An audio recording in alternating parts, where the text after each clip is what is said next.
नमस्कार, आप देख रहे हैं विजडम इंडिया न्यूज। वक्फ कानून को लेकर भारतीय जनता पार्टी ने विपक्षी दलों पर जमकर हमला बोला। बीजेपी नेता सुधांशु त्रिवेदी ने कहा, कुरान में वक्फ नाम का कोई शब्द नहीं है, यह मुल्ला मौलवी का अपना क्रिएशन है। कुरान में कहा गया है कि जितना हो सके उतना खर्च करो, रोक कर मत रखो। वे बाबा साहब के संविधान का मजाक उड़ाकर उसे मौलवी लिपि में बदलना चाहते हैं।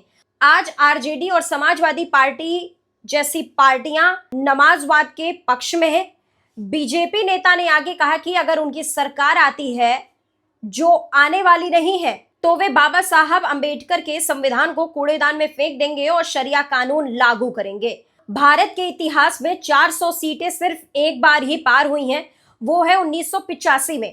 कांग्रेस, जो कि INDIA गठबंधन का नेतृत्व कर रही है, उसने संसद में शाहबानों पर सुप्रीम कोर्ट के फैसले को पलट दिया और शरिया को संविधान से ऊपर रख दिया। बीजेपी नेता सुधांशु त्रिवेदी ने कहा कि हाल ही में भारत के लोकतांत्रिक इतिहास के सबसे भयानक अध्याय आपातकाल के 50 साल पूरे हो गए। लेकिन यह बहुत दुखद है कि कल पटना के उसी गांधी मैदान में, जहां आपातकाल के दौरान लाखों लोग संविधान की रक्षा के लिए अपनी जान की परवाह किए बिना इकट्ठे हुए थे, एक रैली हुई जिसमें तेजस्वी यादव ने कहा कि हम संसद द्वारा पारित कानून को कूड़ेदान में फेंक देंगे।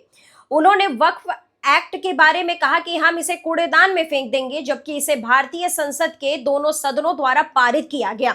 तो वहीं सुधांशु त्रिवेदी ने कहा, इसका मतलब है कि संसद न्यायपालिका के प्रति कोई सम्मान नहीं है।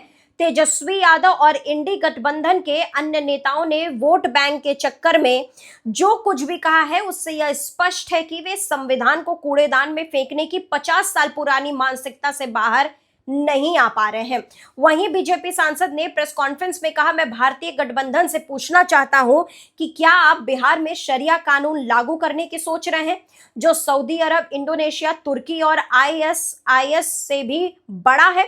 तो वहीं बीजेपी नेता ने आगे कहा कि ये आरजेडी, समाजवादी पार्टी और जो बाकी पार्टियां हैं जो समाजवाद का चोला ओढ़े हुए हैं, तो वहीं गरीब और दबे कुचले मुसलमानों के हक के लिए खड़ी नहीं हो रही हैं। इसलिए आरजेडी और SP के समाजवाद को कतई समाजवाद नहीं कहा जा सकता है।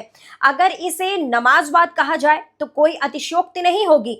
तो वहीं बीजेपी और NDA गठबंधन ने ठान लिया है कि अगर कोई बाबा साहब अंबेडकर के संविधान, उसके किसी भी प्रावधान को कूड़े में फेंकना चाहेगा, तो हम ऐसा नहीं होने देंगे। तो देश दुनिया की बाकी खबरों के लिए आप लगातार जुड़े रहिए विजडम इंडिया न्यूज चैनल के साथ। चैनल को लाइक करें, सब्सक्राइब करें, शेयर करें, कमेंट करें।